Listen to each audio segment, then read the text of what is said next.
Hello, my dear students. Welcome to Gnan Manjari Vidyapeeth Mahua. I am Shivang Goswami. Once again, welcomes all of you to our digital classroom of Standard 12, and our subject is statistics. So, in this lecture, we are going to discuss about our new method after unit test.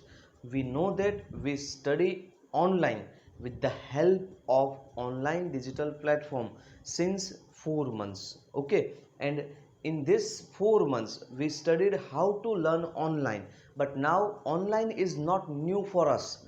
We know that online is much easier than our offline study.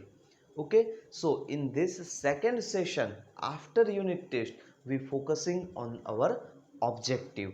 In our objective type questions in our exam oriented preparation are held during this video lectures of some lectures. Okay, so in this lecture we are going to discuss about Spearman's method for finding a coefficient of correlation. In our previous lecture we studied till exercise 2.2. All the examples, text illustration number 14 are also completed. Also the method of Carl Pearson's product moment method are also completed. So in this video lecture we are going to study about the theory portion of Spearman's method. So a theory portion I prefer more on the with the help of screen recorder, because sometimes all the theory things are not possible to write down on board. Otherwise you can't able to study to catch the words fluently. Okay, so for theory study we are focusing on our screen recorder. So let's start our chapter number 2, lecture number 11 with the help of screen recorder.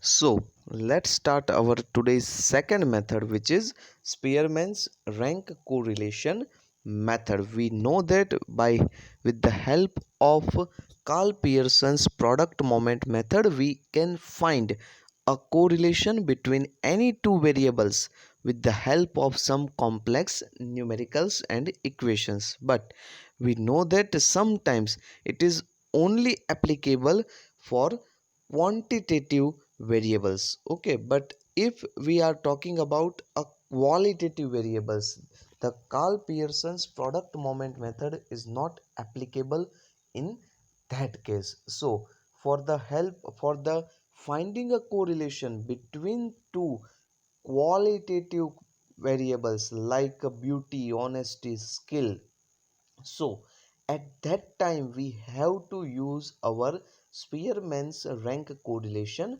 method. In this rank we just classified the variables in the rank wise, rank 1, rank 2, rank 3, etc. So in this method simply we can take a number, we give a number to the different attributes, and easily we find a correlation between that two variables. This is very easy method as compared to Carl Pearson's method. So let's discuss about that. તો આ મેથડમાં એકદમ simple છે. આપણે જ્યારે વાત કરીએ કોઈ ક્વોન્ટિટી વિશે, તો એને આપણે ગણી શકીએ. ફોર એક્ઝામ્પલ કોઈ હાઇટ છે તો એ સેન્ટીમીટરમાં હોય.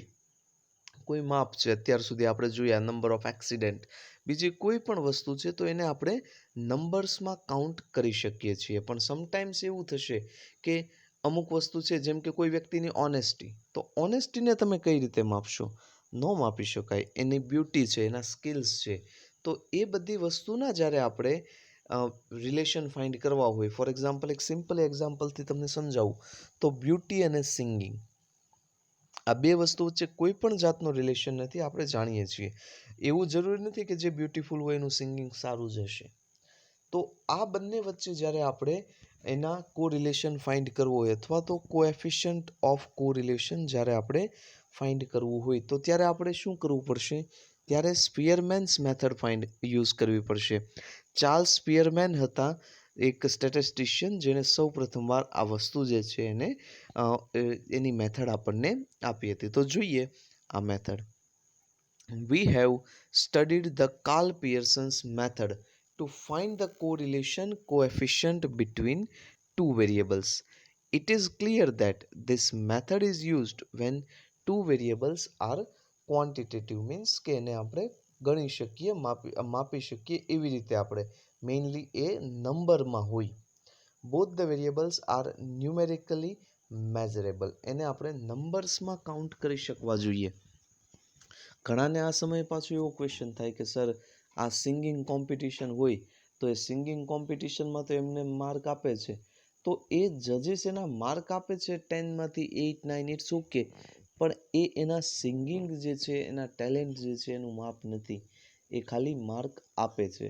એટલે એ વસ્તુને આપણે અહીંયા કન્સિડર કરશું નહીં, બરોબર છે. But in problem of business, industry and social science, there are some situation when we deal with the qualitative variables or attribute જેને આપણે ઇઝીલી મેઝર કાઉન્ટ નહીં કરી શકીએ ન્યુમેરિકલ્સમાં, બરોબર છે.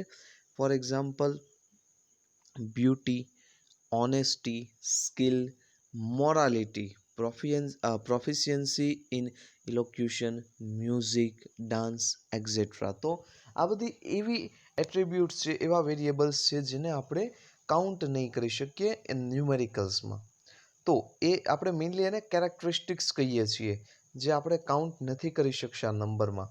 સો in such a situation this characteristics qualitative variables or attributes are incapable of quantitative measurement, but they can be ranked serially according to their proficiency in such characteristics. સમજ્યા કે કોઈ વસ્તુને આપણે માપી નથી શકતા, પણ એવું તો આપણે એને ક્લાસિફાઈડ કરી જ શકીએ છીએ કે આ બંને છે તો એમાં કોણ સારું સિંગર છે, આ બંને છે તો એમાંથી કોણ બ્યુટીફુલ છે, એવું તો આપણે મેઝર કરી શકીએ. કોઈ આ બે વ્યક્તિ છે એમાંથી કોણ વધારે ઓનેસ્ટ છે, તો 7 વ્યક્તિઓ છે, 7 numbers of people are there, so we can easily find which people is very brilliant or which people is dull in the study. Easily આપણે એને ફાઇન્ડ કરી શકીએ છીએ. તો બસ આના ઉપર જ આપણે ફોકસ કરવાનું છે, એને રેન્ક કરવાના છે. મેઇનલી આ મેથડમાં આપણે એ જેટલા પણ પર્સન છે એને ડિફરન્ટ વેમાં રેન્ક કરીશું. એના રેન્કિંગ પરથી આપણને ખ્યાલ આવશે કે એ બે જે વેરિયેબલ્સ છે એના વચ્ચે કેટલો કોરિલેશન છે. સિમ્પલી ઇક્વેશનની મદદથી આપણે ફાઇન્ડ કરી શકીએ છીએ. The correlation coefficient computed using such rank of two characteristics qualitative variables as suggested by Charles Spearman. આપણે વાત કરીએ એમ કે ચાર્લ્સ સ્પીયરમેન હતા જેમણે આ વસ્તુ જે છે એ આપણા સુધી આ મેથડ જે છે એને ડેવલપ કરી. Is known as a Spearman's rank correlation coefficient. તો જોઈએ એના વિશે થોડીક માહિતી, પછી કાર્લ પિયર્સન સાથે પણ આની કમ્પેરિઝન કરશું.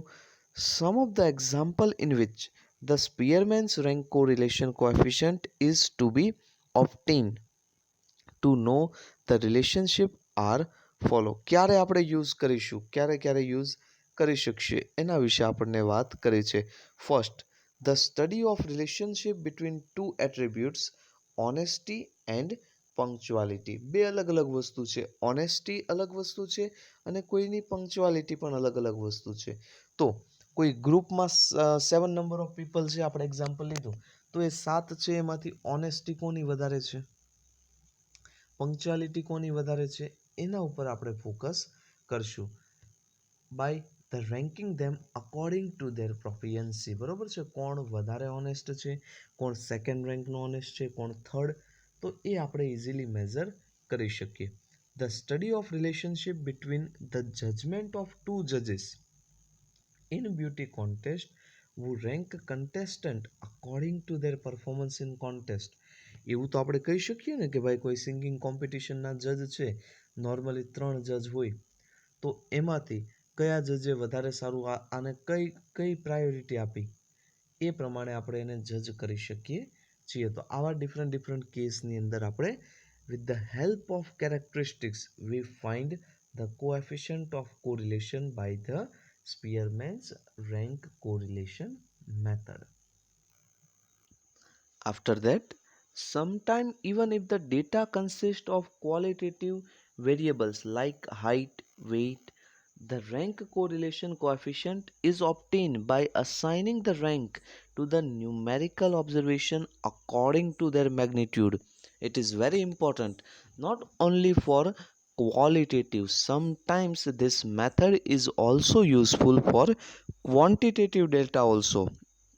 જસ્ટ લાઈક હાઇટ, આપણે જાણી શકીએ છીએ કે હાઇટને આપણે સેન્ટીમીટરમાં મેઝર કરીએ છીએ, સમટાઈમ્સ ફૂટમાં મેઝર કરીએ છીએ, પણ થશે કેવું, પણ તમે એને કાઉન્ટ તો કરી શકો ને કે ભાઈ કોઈ વ્યક્તિ છે તો એને રેન્ક આપણે કરી શકીએ કે આની હાઇટ વધારે છે, આની હાઇટ ઓછી છે, બસ આના ઉપર જ આપણે ફોકસ રહી અને આપણે એને રેન્ક કરવાના છે. એટલે ક્વોલિટેટિવ જે છે એમને પણ આપણે યુઝ કરીએ છીએ, સાથે સાથે ક્વોન્ટિટેટિવ માટે પણ આ મેથડ યુઝફુલ છે. બીજી વસ્તુ જે ડિસ્પર્સન જે છે, ડિસ્પર્સન જ્યારે વધારે હશે વેરિયેબલ્સમાં આન્સર બહુ એટલે કે એનું ડિસ્પર્સન જ્યારે વધારે હશે તે સમયે પણ આપણે આ મેથડ જ યુઝ કરવી પડે. આ મેથડ વધારે સ્ટેબલ છે. બીજું, આન્સર જે છે એ કાર્લ પિયર્સનની મેથડ માટે વધારે આપણને પ્રિસાઇઝ મળશે, પણ આ મેથડ સિમ્પલ છે અને જ્યારે ઇન્ટીજર નંબર્સ હશે ત્યારે આ મેથડ અને કાર્લ પિયર્સન બંનેનો આન્સર સેમ હશે. પરંતુ જ્યારે આપણે વાત કરીએ બીજી કોઈ કેસની અંદર તો બંનેના આન્સર અલગ અલગ હશે. મેથ્સમાં કેવું થાય, તમે કોઈ પણ મેથડ યુઝ કરો તો આન્સર સેમ આવે, પણ આ મેથેમેટિક્સ નથી. આમાં બંને મેથડથી જે આન્સર આવશે એ અલગ અલગ હશે. તો જુઓ કીધું છે generally when there is more dispersion among the values of observation, એટલે કે વેલ્યુઝમાં ડિફરન્સ વધારે હોય. ડિસ્પર્સન શું છે મેઇનલી, કે એની વેલ્યુઝ જે છે એમાં કેટલો ડિફરન્ટ છે, બરાબર છે, એ જ છે. અને ડિસ્પર્સન તમારે 12થમાં આખું એક ચેપ્ટર આવશે, તો એના વિશે પણ 4th ચેપ્ટર તમારે 12થમાં આવશે. હવે the observation value rank correlation coefficient is preferred over Carl Pearson's correlation coefficient because rank correlation coefficient is more stable. જ્યારે ડિસ્પર્સન વધારે હશે ત્યારે સ્ટેબલ કોણ રહેવાનું છે, એ રેન્ક કોરિલેશન રહેવાનું છે, નહીં કે Karl Pearson's product moment method. Last, about dispersion of observation as compared to the Karl Pearson's correlation of coefficient method. Next, method. તો મેથડ વિશે થોડુંક વાત કરીએ. ન્યુમેરિકલી આપણે કઈ રીતે આને સોલ્વ કરશું. Suppose the rank for n pairs of observation of two attributes x and y. So we have two attributes, one is x and other one is y. So we rank the our observation by the increasing or decreasing order. It is not compulsory what we kind of do, but with the help of numericals you get a better idea about our method. આપણે એક ટેબલની અંદર એ આપણે serial number wise 1 2 3 4 કેટલા observations છે એ પ્રમાણે ગોઠવી દેવાના છે. પછી ઇક્વેશન ખાસ યાદ રાખવાનું છે. r is equals to 1 minus 6 sigma D square. I શું છે, ઓબ્ઝર્વેશનનો નંબર, કેટલામું ઓબ્ઝર્વેશન છે. ડી શું છે, ડી જે છે એ બંને ઓબ્ઝર્વેશન છે એની વચ્ચેનો ડિફરન્સ છે, બરાબર છે, એની રેન્કનો ડિફરન્સ છે મેઇનલી. કે ફર્સ્ટ ઓબ્ઝર્વેશન છે આપણું, તો એ એક્સ એમાં કેટલા રેન્ક પર આવે છે, વાય કેટલા રેન્ક ઉપર આવે છે, એ રેન્કનો શું છે, ખાલી ડિફરન્સ છે. Divided by n into n square minus 1 where di is equals to rxi minus ryi for I is equals to 1 2 3 up to n. જેટલા પણ ઓબ્ઝર્વેશન હોય એટલી વેલ્યુઝ અહીંયા લેવાની છે. સિમ્પલી આપણે I ને હવે લખતા નથી, એટલે for the sake of conveniency we shall write d in the place of di, rx in the place of rxi and ry in the place of ryi. So the formula for rank correlation coefficient can be written as follow. R is equals to 1 minus 6 sigma d square divided by n into n square minus 1. તો આ simple equation છે. એક equation તમારે યાદ રાખવાનું છે અને અલગ અલગ મેથડ જે છે એ ફોલો કરવાની છે, એટલે તમને આનું જે સોલ્યુશન જે છે એ મળી જશે, આન્સર મળી જશે. સો here d is equals to rx minus ry means the difference between the rank of x and y. sigma d square the sum of square of difference in the rank of x and y. x અને y ના જે difference છે એનો આપણે શું કરવાનું છે, ખાલી સ્ક્વેર કરી અને સમ. તો એટ લાસ્ટ થોડુંક હવે કમ્પેરિઝન કરી લઈએ. સો when n pair of observation are numerical measurable, એટલે કે ક્વોન્ટિટેટિવ વેરિયેબલની વાત થાય છે. Generally the highest observation is given rank 1. Mainly આપણે હાઈએસ્ટને રેન્ક 1 આપશું. એના પછી the second highest observation is given rank 2 and so on for each variable, and the rank coefficient can be obtained from this rank.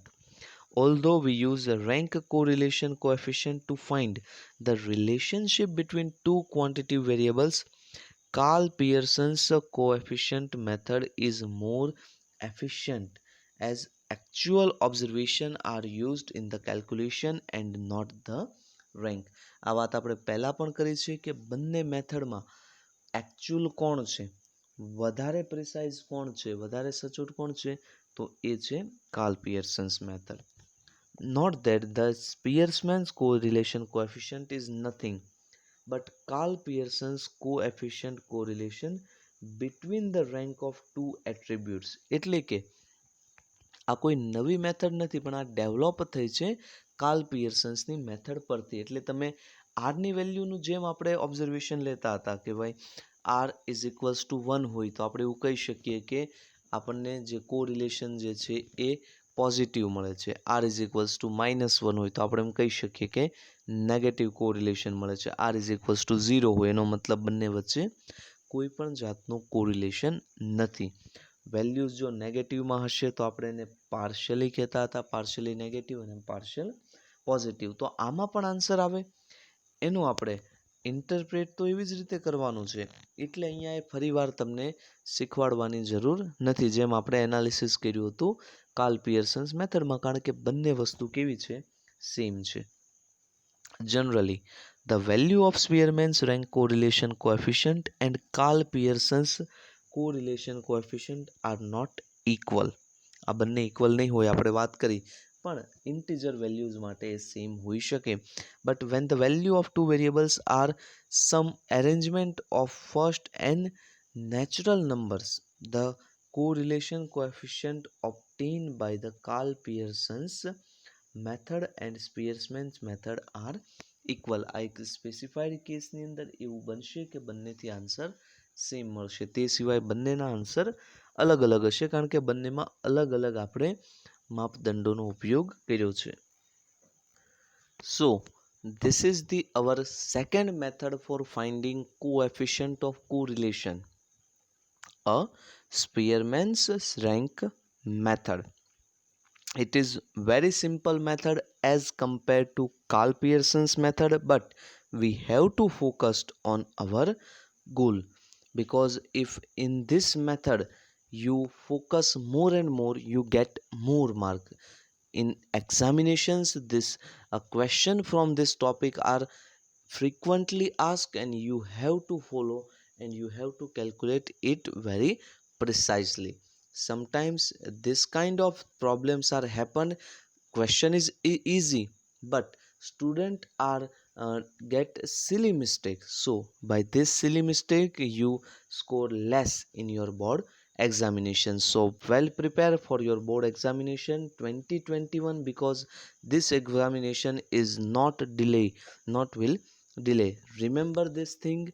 And if you found any query regarding online study, regarding homework, regarding statistics, you have my mobile number 4929427912722, and also you have my mail id. So you put your query there, absolutely you get very satisfied answer. So this is the end of our lecture. Thanks for watching. Jai Hind.